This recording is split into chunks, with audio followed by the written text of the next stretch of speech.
তিলজলায় বৃহস্পতিবারও বেআইনি বাড়ি ভাঙার কাজ চলছে। বৃহস্পতিবার বিকেলে আইএসএফ বিধায়ক নওশাদ সিদ্দিকী ঘটনাস্থলে পৌঁছতে এলাকায় উত্তেজনা তৈরি হয়। মহিলারা নওশাদকে ঘিরে কেন্দ্রীয় বাহিনী ও পুলিশের ভূমিকায় সরব হন, যদিও পুলিশ পরিস্থিতি সামাল দেয়। পরিস্থিতি এতটাই উত্তপ্ত হয়ে ওঠে যে শেষ পর্যন্ত আইন শৃঙ্খলা বজায় রাখতে পুলিশকে লাঠিচার্জ করতে হয়। বৃহস্পতিবার সকালে বুলডোজার, ড্রিলিং মেশিন এবং আর্থ মুভার নিয়ে ভাঙার কাজ শুরু হয়। দ্বিতীয় দিনের এই অভিযানের সময় গোটা এলাকায় কড়া পুলিশি নিরাপত্তা মোতায়েন করা হয়, কারণ প্রশাসন আগেই আশঙ্কা করেছিল এই ভাঙাকে কেন্দ্র করে উত্তেজনা ছড়াতে পারে। এর মধ্যেই বিকেলে ঘটনাস্থলে পৌঁছন আইএসএফ বিধায়ক নওশাদ সিদ্দিকী। তিনি ক্ষতিগ্রস্ত এলাকার পরিস্থিতি দেখতে যান এবং স্থানীয় বাসিন্দাদের সঙ্গে কথা বলার চেষ্টা করেন, কিন্তু তার পৌঁছানোর কিছুক্ষণের মধ্যেই পরিস্থিতি উত্তপ্ত হয়ে ওঠে।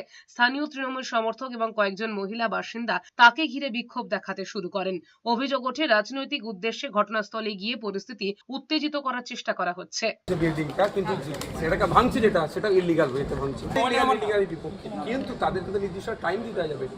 এনারা চ্যালেঞ্জ করছে, এদের কাছে পেপার পত্র সব রেডি আছে, তারপরেও এটা শুধু ক্ষমতার দম্ভ দেখিয়ে এই ধরনের অন্যায়গুলো চলছে। এগুলো কোনোভাবেই মেনে নেবো না।